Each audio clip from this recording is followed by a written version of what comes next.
We've been boarded! Get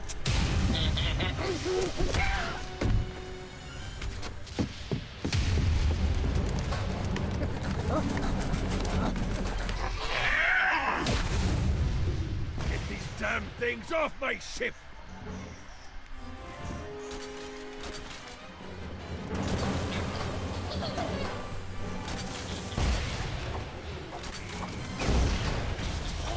No, not another one of these. Who's left now?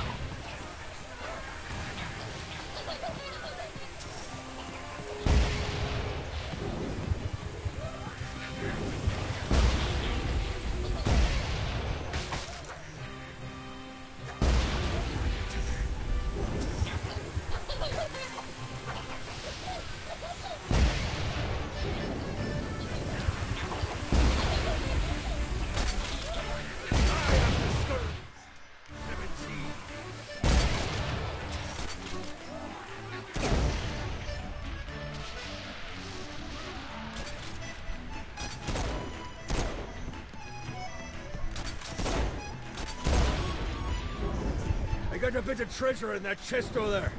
The weapon you find inside may help with our little imp problem.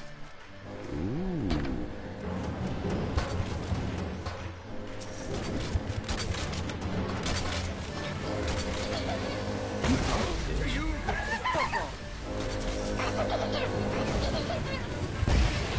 Mighty little bastard.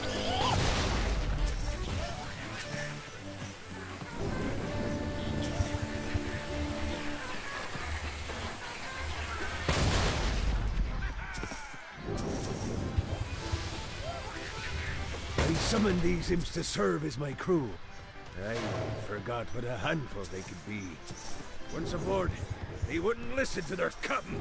They ran amok in the bowels of the ship.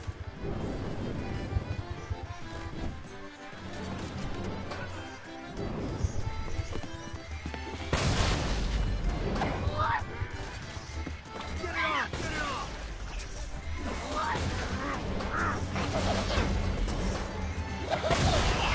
Good God, they're swarming me! Mighty little bastard. I'll fuck your world up. Hey, it's okay to drop the pirate voice. What pirate voice would that be? Wow.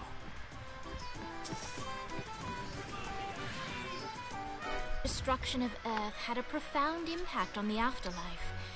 To heaven, it was a logistical nightmare. St. Peter's meticulous nature drove purgatory wait times to unbearable levels.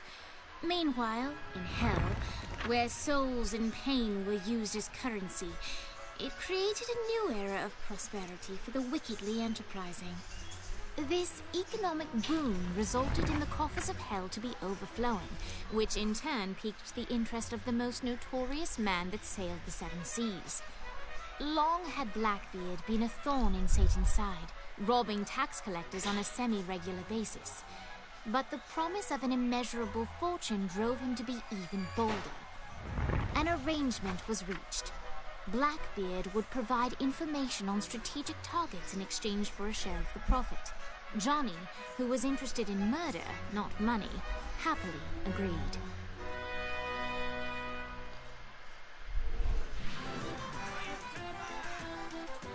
I grant ye the ability to summon my crew whenever they're needed.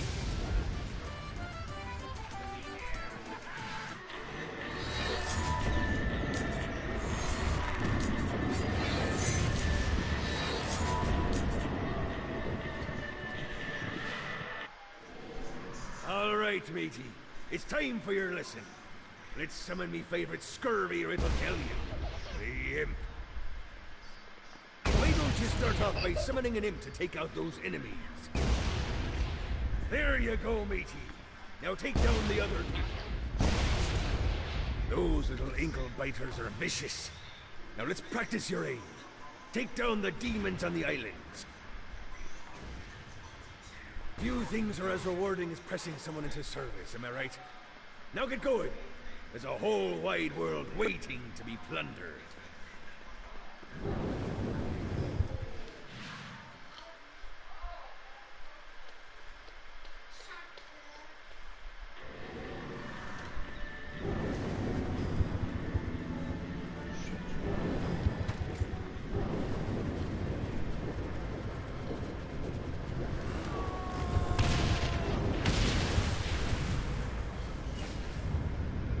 see what these things can do.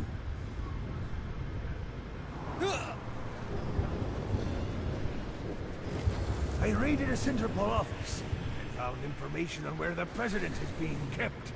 Evidently, they've been trapped in some sort of soul crystal inside Satan's palace. Breaking in is an impossibility. The best bet to save them is to continue to try to draw Satan out of his palace.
Lights up.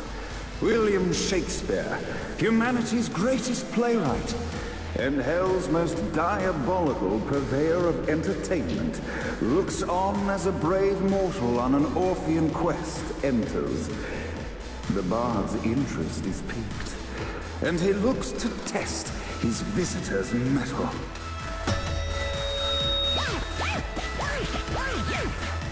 The masked tragedies were used to enemies cowering as they approached. But soon they realized that they faced a foe with courage and nobility, traits uncommon in the fires of perdition.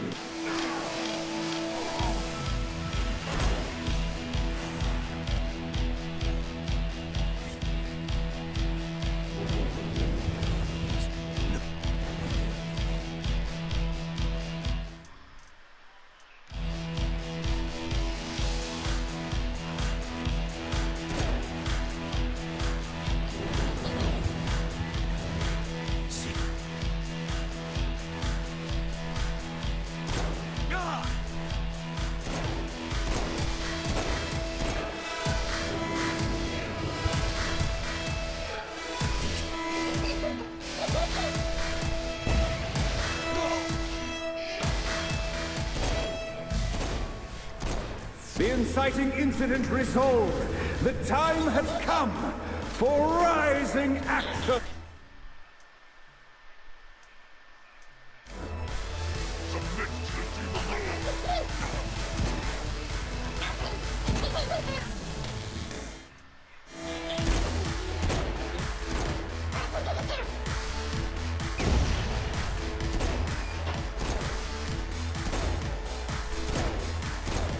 The battle raged on below, and as bullets and blood flew, the bard arched a curious eyebrow.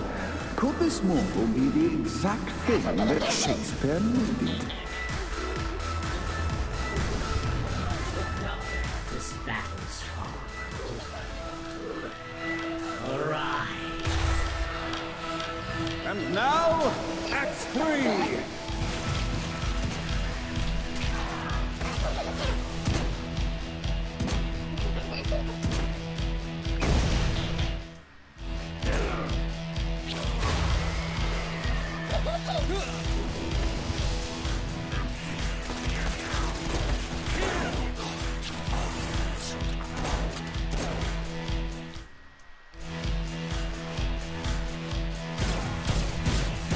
The conflict resolved. Shakespeare eagerly awaited meeting the champion that dispatched so many of his men.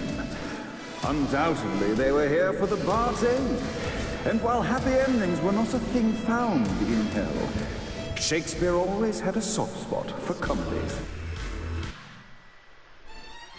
In the land of the living, William Shakespeare is regarded as one of the most prolific playwrights of all time.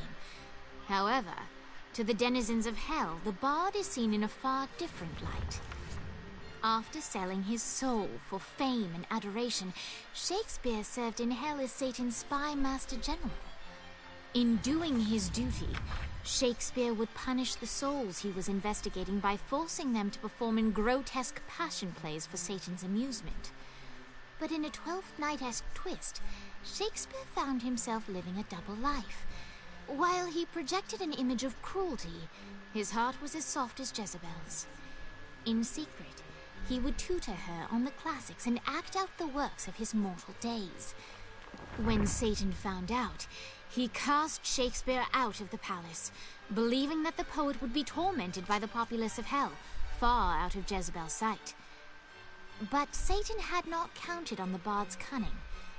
Embracing his persona of master torturer, Shakespeare and his followers, the tragedies, took root in the entertainment district, biding their time for revenge.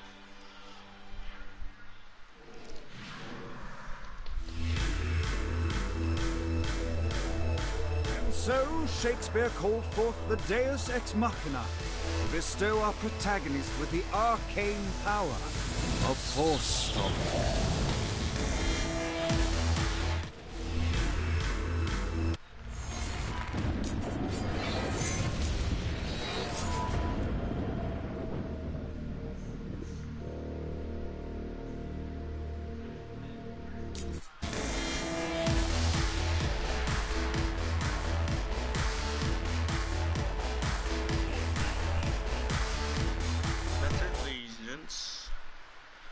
What's the bid?